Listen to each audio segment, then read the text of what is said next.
So, welcome to the next edition of the Rare Business Podcast. With me today, I have Susan Ganeshan, who is the Chief Marketing Officer for Clarabridge. Hi, Susan. How are you doing? Hi, Adrian. How are you today? I'm very well. I'm very well indeed. So, Susan, for the benefit of our listeners and readers, can you tell us a little bit about you and a little bit about the work that you do? Sure. So, again, my name is Susan Ganeshan, and I run marketing for a software company. And we supply software to customer experience professionals who are trying to truly understand the voice of the customer. Uh-huh. And our tagline is that we put customer feedback to work. In other words, we use what customers say to and about businesses to understand how to improve that business. We improve products, services. We can help organizations improve their messaging dramatically in several ways, and we've seen great results with some of the big brands we work with. Fantastic. Now, Susan, one of the, we were talking before, and one of the reasons why we sort of scheduled the interview was that you've just recently published some new research called Clarabridge Call Center. It's a Clarabridge Call Center Agent Survey. And there's some really interesting findings in it. So I wonder if you can, before we kind of dig into it, I wonder if you can tell me a little bit more about it and what's its purpose and so on and so forth. Yeah, so it might help for you to know that Clarabridge sees customer experience professionals sitting in various groups in various businesses. Uh-huh. Sometimes they sit in marketing, sometimes they sit in operations, and oftentimes the head of the customer experience will sit in the call center. Right. And so, as we sat around and looked at the call center, we thought to ourselves about our personal experiences. We've all had those extremely frustrating calls with call centers, whether you're calling about your cell phone bill, or maybe you're calling about health insurance and whether a particular prescription drug is going to be covered. You might be calling about your satellite or cable TV. I think that might be the one that frustrates people the absolute most. Sure. Banks, calling into a bank when it's your own personal finances, you get really heated and angry. So we knew this happened, right? This is natural. We all share our stories about that. But what we wanted to understand is there a disconnect between call center agents and what they are asked to do and how they are asked to operate compared to what consumers are expecting when they dial into these call center? And it turns out the disconnect is rather large. Excellent. I think I like that because it's similar to some other sort of work. There's some other research that's been done, I guess, over the years, and a lot of it's looking at the differences in perceptions. Whether it's the reasons behind why customers leave based on kind of what business, and there's a difference between what customers think and what businesses think. And so this is a really, really interesting sort of perspective. So can you tell me a little bit about some of the key findings? Don't tell us about the A to Z of the report, because that's for people to go and to find out for themselves. But give us some of the headlines, if you will. Yeah. Well, one of the most shocking results for us was that only 15% of consumers are actually satisfied with their interaction with a contact center after they've called. And on the flip side, only 25% of call center employees are actually satisfied with the interaction with that customer. So we kind of think that's abysmal. It's a horrible way to live your life, especially if you're a call center employee that, so much of the time, 75% of the time, you don't feel like you've resolved that person's problems. Sure. So when these employees feel like they can't resolve the problems, one of the things they did say, and one of the key findings we found, is that they feel like the same problems are being called in to that organization over and over again. Right. And so these employees feel like, well, why can't we just fix it once and for all, right? And then we also wanted to dig into emotions, because one of the things our software is able to track is people's emotions and sentiment with not only a business, but, people interacting with that business and the people in that business.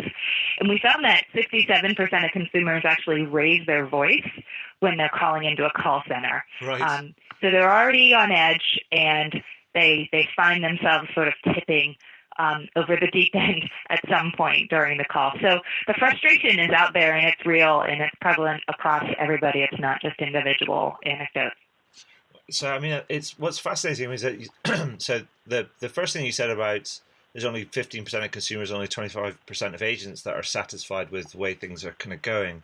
I mean, yeah, there's some really, really striking kind of numbers. But I think the thing that for me is the big punchline is that agents are saying the same problems are happening over and over again. Now, because here's my thinking is that, a lot of people have been talking about efficiency and, the use of technology and analytics and all these different things, but also kind of a move away from just purely reactive service, but into a proactive domain.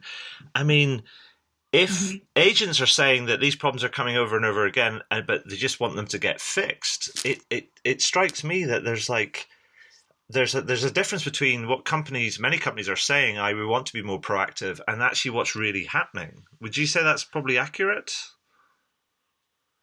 I think that's definitely accurate. And, I was thinking about this interview today, Adrian, and I was thinking about, the two of us, right?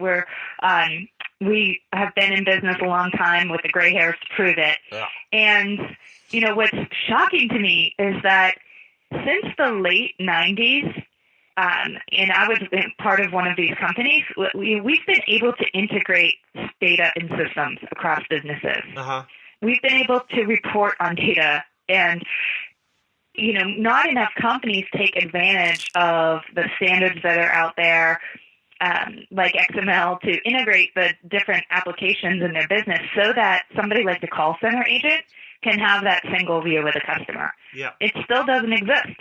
And so when the call center agent is sitting there half blind to the history of that consumer on the other end and that customer on the other end, of course they're going to stumble their way through and uncover the exact same problems over and over again. So, there's so much room for technology improvement I should say, instead of technology improvement, there's so much room for technology use in businesses.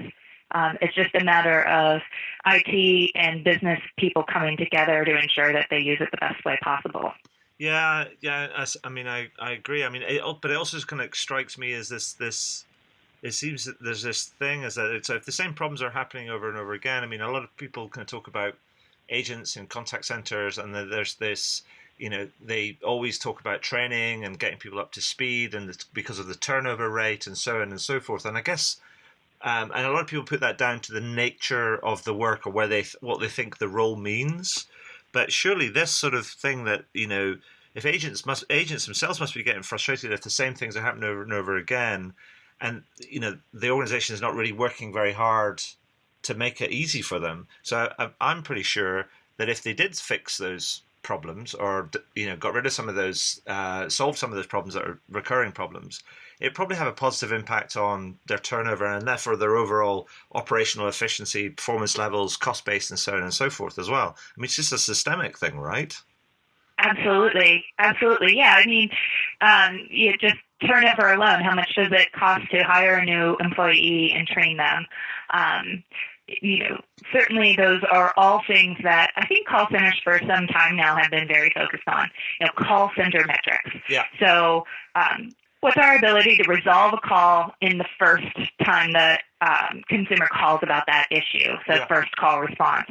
What is our ability to quickly get that consumer off the phone so we reduce the length of the call and resolve their issues quickly? These metrics have been around for a while, and organizations have been trying to just, eke out every little inch of performance they can within the call center. But what's really interesting is that when these employees are saying they're hearing the same problems over and over again, it's not about those call center metrics, right, which is what those call centers are being judged on, but rather about the products, the services, and the internal processes within these businesses. I mean, just to give you one example, we work with a global payment company. They pay people's salaries. And they were able to pinpoint that, one of the frustrations of the finance teams of the businesses they support calling in was that they were confused by their bill. Right. So if I have 1,000 employees, why am I paying this much on my bill versus what I thought I should be paying on my bill? Sure. And so the head of the customer experience looked at all this voice of all these billing departments and brought it to their team and said, look, we need to clarify and fix the clarity of these bills. And the guy said that ran that department said, I have no budget. Right. So together they approached the CEO of this organization and said, look, here's all the complaints we're getting. Here's the results we think we could get if you would dedicate budget to fixing this problem, which, by the way, cost some IT budget as well as process and people budget. Yeah. And they were able to get that project off the ground. Yeah. But it took an understanding of what that business impact and ROI was going to be. And, somebody who didn't give up when, the head of the finance department in that organization said, I don't have the budget. She kept pushing. So that's the kind of partnership organizations need. They need to, realize that many of the issues the consumers face have nothing to do with the call center metrics that they're working to perfect, but rather the process and the services and the people throughout the business. And that should be their area of focus for change. Fantastic. So anyway, let's not continue on that because that's like a whole world of conversation. But let's go back to it could go on forever, I'm sure. Exactly. Let's go back to the report because there's a couple of things in there that the survey results that I wanted to dig into. And it's sort of related, but the first thing that jumped out at me was it says that 46% of consumers report long wait times to be their biggest frustration with customer service calls. And so this is one of these perennial sort of issues, and it seems to me that there's some really, really quick fixes to some of these sort of things around, things like the introduction of you can introduce a callback feature, which then allows you to better manage your queue rather than actually making people wait and stuff. I mean, do you think, first of all, do you think that we could fix that, a lot of that frustration with something like a callback, or do firms need to do something different or better or in addition to that in order to manage this frustration? Because that's just like a well of negative energy that's not going to help them. Right. Well, I think a callback feature will work for some people. But I think what call centers have to think about is the variety of people that they serve. Right. So I've used that before. I called into a call center and they said, would you wait? Would you like to wait or be called back? And of course I thought, well, gee, I'd rather have to step out of my next meeting and be called back than hang on the phone. So I use the callback feature. Right. Other people, I can see my mother, for example, she probably wouldn't go for that callback feature. She'd probably rather hang on the line because she's determined she's going to get it done. Right. She's of that generation where they just wait. Yeah. So, I think that the variety is good. Another variety I would love to encourage more call centers to use and contact centers to use, for a while, chat was all the rage. Chat does work. Yeah. And it helps people understand and have sort of a conversation that can take more than a few minutes, but gives them the ability to multitask. I've used chat several times with some furniture I've ordered recently, and that all worked out just fine. But I would say that the other one that many call centers aren't thinking about yet, but should be, is social media. Right. More and more millennials, everybody's got a Twitter handle or a Facebook account, and we'd be happy to communicate with a business using those channels, and they can actually be really effective. The great example I love is I once saw the CMO of KLM Airlines talk about the day the ash cloud covered most of Europe and literally brought a halt to all KLM planes flying throughout Europe. And she had to make a call, and she stood up a social customer service offering individually and then recruited a couple of her team members to help her. Yeah. But she was actually helping people get rescheduled and rebooked on planes over social media. So, and then the airline industry is actually a really great example of how powerful that tool can be to interact with customers in real time. I knew KLM had a social handle that I could get in touch with. And when my son was doing a tour of Europe last year, and I had no other way to even know the number to dial for KLM, I just went to Twitter. I tweeted at them. We were able to take our conversation private, and I was able to figure out his seat on the plane for his trip over to Europe. So, and by the way, the costs are super effective. Yeah. So the cost of doing chat or social is going to be, about 1/5 of the cost of having that person dial into your call center. Sure. So again, going back to those call center metrics that those executives care so much about, keep the costs down and offer a variety of ways for people to get in touch. Yeah. Thank you. That's great, and a great example as well. So the next thing that then stood out for me, I was making kind of notes, was that there was a sentence in the findings which said call center agents are often not set up for success. And can you tell me what that kind of means, and is that just related back to what you were talking about before around this thing around the same problems keep happening over and over again, or is there something more to it than that?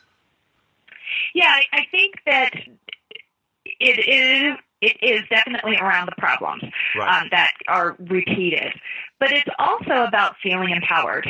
Right. Okay. And so much has been written up about Zappos and how they empower their employees. Instead of trying to minimize the call time, they actually encourage employees to keep their Zappos customers on the line longer, sort of bucking the trend there. But what's more important is those employees are empowered. So when they learn something interesting about one of those customers, they can react to it.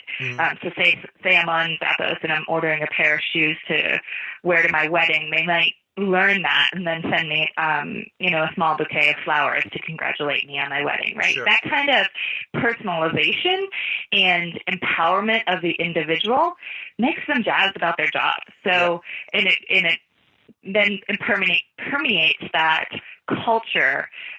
Everyone understands it and then, views the business differently. And that's when you come into these real loyalty metrics. So, I would say that, setting up these employees for success is about as much about empowering them to satisfy what the customer needs. Many of the customers that filled out our survey said that, the reason they actually get to that point where they take their time out of their day and pick up the phone and call is because they want some sort of remediation. They want, payback, or, to fix a bill or something like that.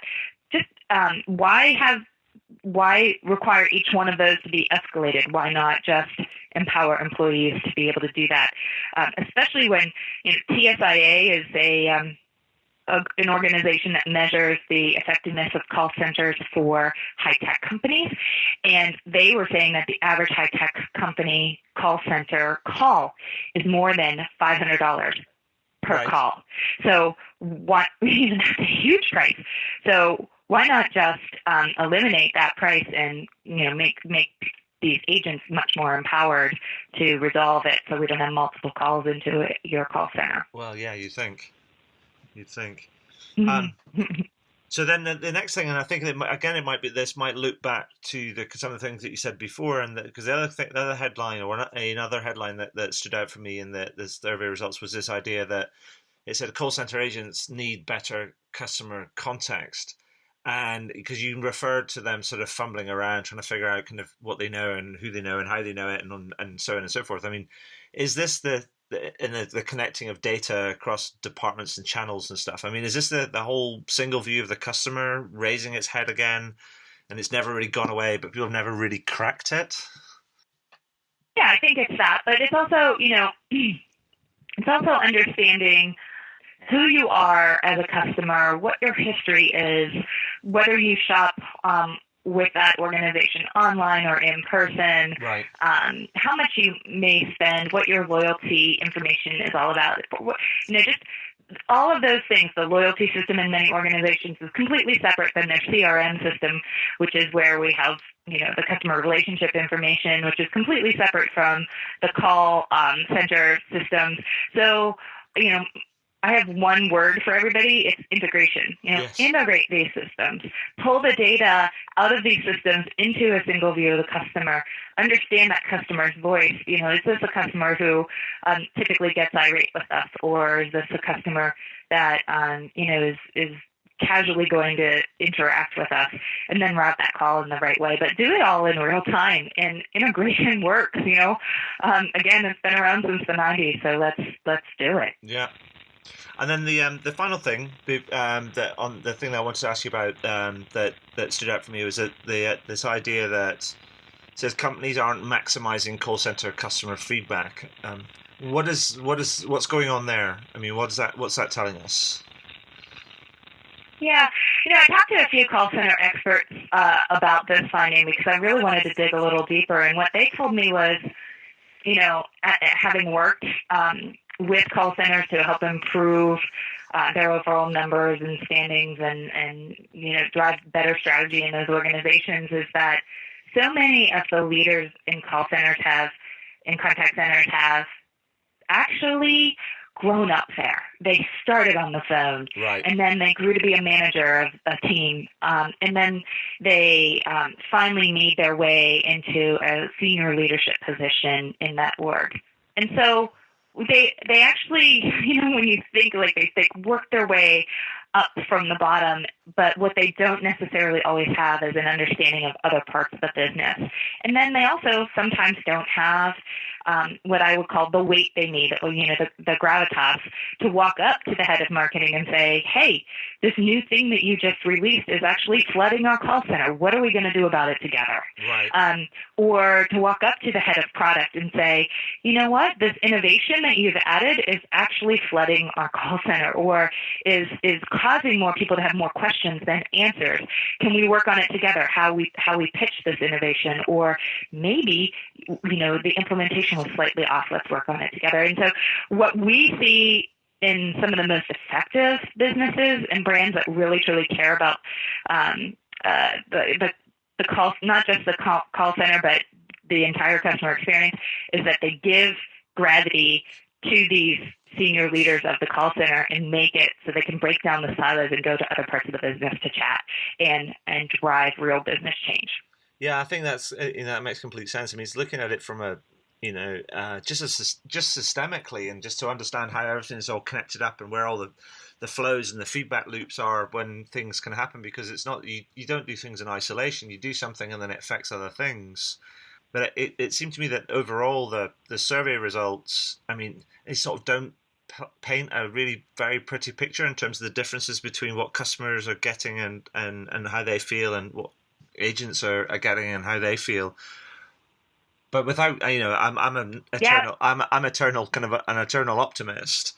So I have to believe that there are some companies that are solving these issues, or going about getting things right, or doing things to overcome some of these issues. I mean, I'm pretty sure you've got a couple of examples that you could share with us that, the companies that are going, oh yeah, we've seen that, and this is what we're doing about it, and this is sort of the progress we make. I mean, do you have a couple of stories that you can share with us?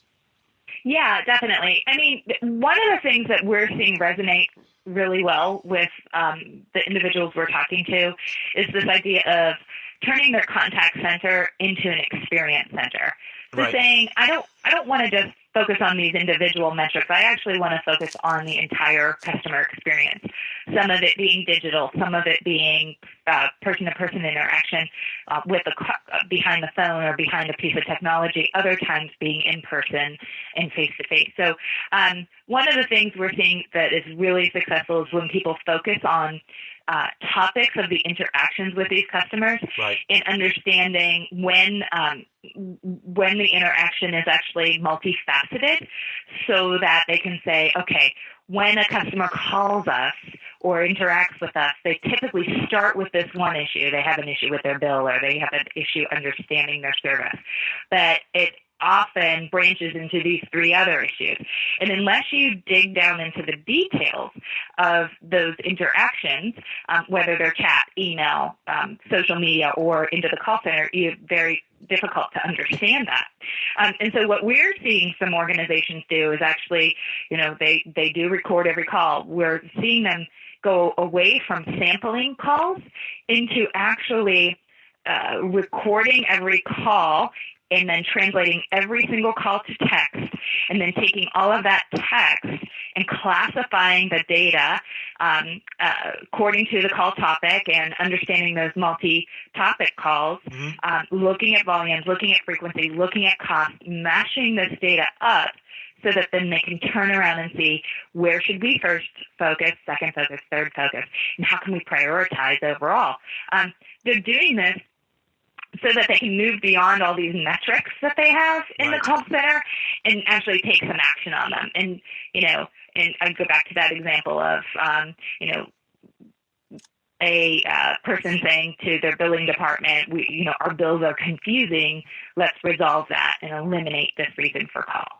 Or, our product description is confusing, or our product packaging is misleading, or what have you. Like, let's move beyond these metrics and let's take action across these various data points so we can improve overall the customer experience. Excellent. I mean, I think so. I mean, it requires a different type of thinking and almost like a step back in sort of just, take the spanner out of your hand and actually step back and actually think about the whole problem and start working together with people to actually figure out what's the best way to address things rather than just kind of putting sticking plasters on it or ignoring it or making it somebody else's issue, I guess. But if somebody digs into some of these results and they or they're listening to this and they're reading the highlights and they're going, yeah, that's my call center. That's completely my customer experience. And they know that they want to do something, that their head and their heart's in the right place. They know that they want to do something. They want to make it kind of better for everybody, their customers and their team, alike. I mean, where would you encourage them to start on this improvement kind of journey? I mean, is it that they start advocating, they start teaming up with kind of people to try and solve these problems together? I mean, where would you say where should they begin? Yeah, so what we found at Clarabridge is, our customers truly want to be champions of the entire customer experience. Right. And so we're announcing this concept of starting a CX revolution. Right. It sounds like a big jump to take, but it's actually quite simple. And a CX revolution starts with listening everywhere. Right. So listening to customers, whether it's online, whether it's in chat, email, face-to-face, on these recordings, truly listening and documenting that voice of the customer everywhere. And then it moves to engaging with everyone, right? Not randomly selecting the people you might want to engage with, but telling everybody. And sometimes you need automation to help you with this because you can't even afford the team to size up. Yeah. But thanking people for their feedback. How many times have you filled out a survey and just felt like it went into the ether and no one ever listened to it? Well, what if you started on that. Use technology to understand the survey feedback to the depth that, if somebody does indicate in that survey that they'd like a call back, that you do it, sure. Or that a system helps you do it. So engage with everyone. And then finally, analyze everything. So, understanding the sentiment, the emotion, the categories of conversation or issue, and the volume and frequency, looking for things like trends and spikes. These activities, they seem like a lot, but it's actually really easy with technology these days. Yeah. And what you can do is you can slice and dice that data to say, here's the challenges our most loyal customers are facing, or here's the challenges our infrequent but valuable customers are facing, and you can start to whittle away and iterate over these challenges across your business, and then rather than trying to boil the ocean, you can move at each one of these problems one by one. Fantastic. So Susan, I'm just conscious of keeping an eye on time. I know that you're a busy lady, but before I ask you a couple of my questions that I always end these interviews with, I mean, is there anything that you'd like to sort of highlight that we've missed out from the survey before I ask you these last two questions? Yeah, no, I'd love for people to go read it and then for people to be inspired by it. And I'd love for people to be inspired by the idea of creating a customer experience revolution in their business. Cool. So my penultimate question is sort of a bit more of a bit selfish, and it's a bit my own sort of market research in many ways. So as you know, I wrote this book, How to Wow, last year. And since it's come out, what I've been doing is I've been asking everybody that I've spoken to on these interviews to give me their own perspective on what is a wow service or what is a wow experience for them. So I'd be interested to get your perspective on that. Yeah, for me, it's when an organization handles you as a person instead of a number.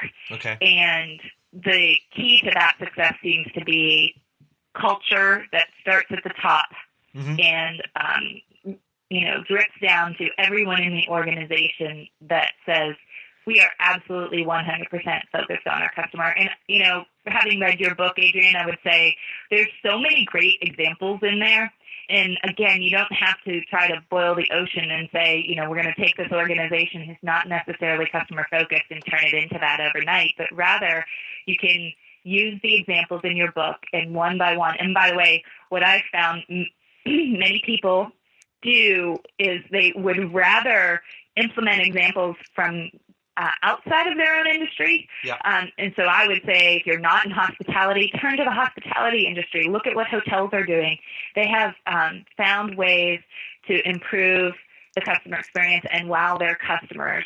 And use, try to bring that back into your business. Maybe you're a high-tech B2B company that sells software, or maybe you're a utility company. Use the stories that you've brought forward in these examples to apply to your own business in unique and innovative ways. So my advice would be just try to do what others are doing. I mean, it doesn't all have to be some amazing new masterpiece. You can actually whittle away really quickly to improve the customer experience, one action at a time. Fantastic. Yeah, I completely agree.